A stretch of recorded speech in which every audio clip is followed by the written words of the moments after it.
गुमा भी ना था कि मुझको खुश करने के लिए इतने एहतमाम से सजाई गई महफिल उस रात में मेरी जिंदगी की बाजी भी पलट सकती है।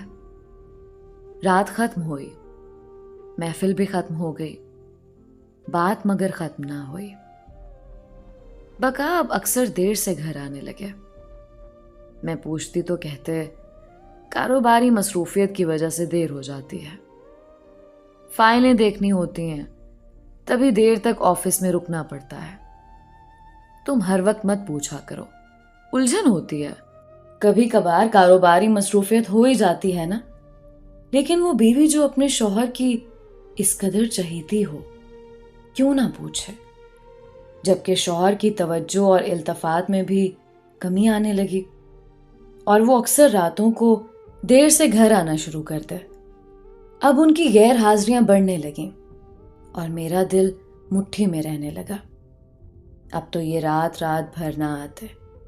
मैं परेशान होती कि आखिर ऐसा कौन सा कारोबार है जो इन्हें मेरी तरफ देखने की भी जरूरत नहीं। ये मुझे खुश करने चले थे और खुद अपनी खुफिया खुशियों के ताक़ुब में लग गए। बीवी की छठी हिस्स बहुत तेज होती है।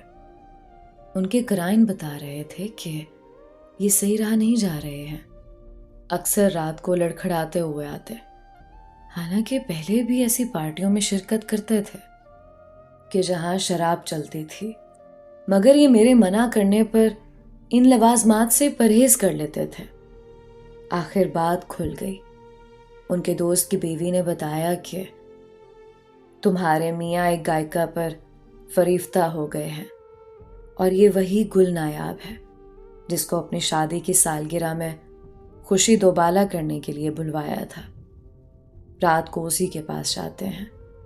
ये रिपोर्ट उस खातून को उसके मियाँ ने दी थी जो मेरे मियाँ के सब राजों से वाकिफ थे। उसने ये भी कहा, अपने मियाँ को थामो, ये वहाँ खूब दौलत लुटाते हैं। मैंने बका से पूछा। वो अदाकारी करने लगे। उन पर तो पूरा भरोसा था कि मेरे सिवा किसी को नहीं चाह सकते, मगर फिक्र दो बातों की थी। एक तो उनकी रातों की गैर हाजिरी मुझे बेचैन करती थी, और दूसरे दौलत लुटाने वाली बात। अगर वाकई वो गाना ही सुनने जाते हैं तो फिर ये बड़े खसारे वाली बात थी कि अपनी दौलत एक रकासा पर लुटाए। मैंने पहले हल्का और फिर तगड़ा एहतजाज किया। वो ना माने। कहते थे कि तुमको गलत फहमी है कि मैं गाना सुनने या रक्स देखने जाता हूँ। मैं कारोबारी मसरूफियत में खप रहा हूँ, बिजनेस को घाटे से बचाना चाहता हूँ। तुम क्यों नहीं समझते? मैं लाख भोली सही, मगर इतना तो जान गई कि दाल में कुछ काला जरूर है। रातों को देर से आना और कभी गायब हो जाना, ये चीज अब मेरी बर्दाश्त से बाहर थी। अभी पहले 2 रातें गायब थे, बहाना कि बिजनेस के सिलसिले में सफर पर था, और अब फिर एक रात गायब। घर आए तो मैं खूब लड़ी कि कहाँ से आ रहे हो। कपड़ों से मोतिया की महक और होंठ पान की लाली से सजे हुए थे। पहले तो कभी पान न खाते थे। बोले कहीं से भी आया हूं। तुम कौन होती हो रोज रोज हिसाब लेने वाली? तुमने मेरी जिंदगी अजीरन करके रख दी है। उन्होंने पहले कभी इस तरह मुखातिब ना किया था। मैंने सख्त तौहीन महसूस की और बिफर गई। रोना और चिल्लाना शुरू कर दिया। वो भी चिल्लाने लगे कि चुप हो जाओ, जिस बात का इल्म नहीं उस पर शक बंद कर दो, और अब जाकर सो जाओ और मुझे भी सोने दो। कोई औरत किसी मर्द के पीछे नहीं भाग सकती, खा वो बीवी ही क्यों ना हो। तुम कब तक मुझ पर जाल डालोगी? ऐसा ना हो हमारा रिश्ता टूट जाए। मैं आखिरी बार कहता हूं कि मुझको कुछ मत कहो। मैं तुम्हारा हूं तो मुझे बस अपना ही रहने दो। मुझे उनकी बातों से और गुस्सा आया, नफरत महसूस होने लगी। मैंने कहा, हरगिज नहीं, मैं तुम्हारी बीवी हूं और तुम्हारी ये हरकतें कतई बर्दाश्त नहीं कर सकती। तुमको या तो राह पर आना होगा या फिर मुझको छोड़ना होगा। वो बोले, इतनी रात गए झगड़ा मत बढ़ाओ, یہ تمہارے حق میں بہتر نہ ہوگا. اب سو جاؤ اور مجھے بھی سونے دو. صبح بات کریں گے. مجھ کو مگر آرام کہاں. میرا تو رواں رواں توہین کے احساس سے جل رہا تھا. میں نے کہا, آخر وہ ہے کون چڑیل جس نے تم کو اپنا دیوانہ بنا رکھا ہے اور میری محبت تمہارے دل سے چھین لی ہے؟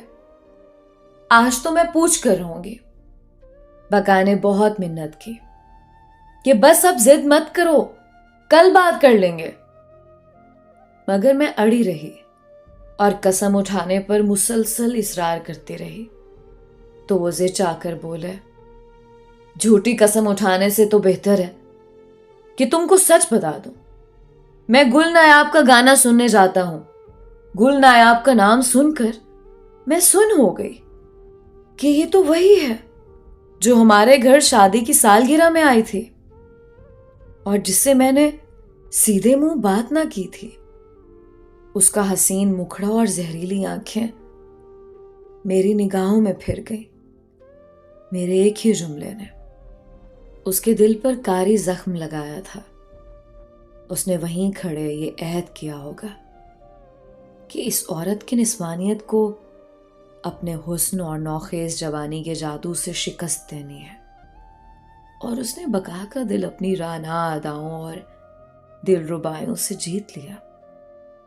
میں تمام رات روتی اور آنسو بہاتی رہی اور بقا گہری نیند سوتے رہے. صبح ہوئی. وہ ابھی سو رہے تھے کہ میں میکے چلی آئی. میرا خیال تھا کہ جب بیدار ہوں گے تو بے حد پریشان ہوں گے, پچھتائیں گے اور میرے پیچھے چلے آئیں گے. یقین تھا کہ میرے بغیر نہیں رہ سکتے. پشیماں ہو کر میرے والدین کے پاس پہنچیں گے اور مجھ کو منا کر لے جائیں گے. مجھے ایک بالا خانے کی حسینہ کے حسن کی طاقت کا اندازہ نہ تھا. میں تو ان کے واپس لوٹنے کا انتظار کر رہی تھی اور وہ مجھ سے دور, بہت دور ہوتے جا رہے تھے. میرے آنے کے بعد وہ پوری طرح اس رقاصہ کے سحر میں ڈوب گئے. گل نایاب کی ماں کو بہت سی دولت اور کوٹھی دے کر نایاب کو خرید لیا اور ایک بکاؤ لڑکی کو میری خوابگاہ کی مالک بنا دیا. میں میکے میں روٹھی بیٹھی اس کے منانے اور لوٹ آنے کا انتظار ہی کرتی رہ گئی. کتنے برس بیت گئے, عمر دبے پاؤں نکل گئی اور میں اپنے بقا کو حاصل کرنے کا خواب آنکھوں میں سجا کر میکے کی دہلیز پر منجمد تھی. کاش عورت کو کوئی بالا خانے کی زینت نہ بنائے, کوئی اسے خود کو فروخت کرنے پر مجبور نہ کرے. رقص و موسیقی فن ہے تو فن ہی رہے. یہ بھی بکاؤ مال کی طرح کوٹھوں پر نہ بکے, ورنہ میری طرح نہ جانے کتنی سہاگنیں, اپنے شوہروں اور کتنے ہی بچے اپنے باپوں کے چہرے دیکھنے کو ترستے رہ جائیں گے. ہم عورتیں مرد پر کتنا اعتبار کر لیتی ہیں. جب اعتبار ٹوٹتا ہے ایسی تکلیف ہوتی ہے کہ عورت کا گھر ہی نہیں, دل بھی ویران ہو جاتا ہے.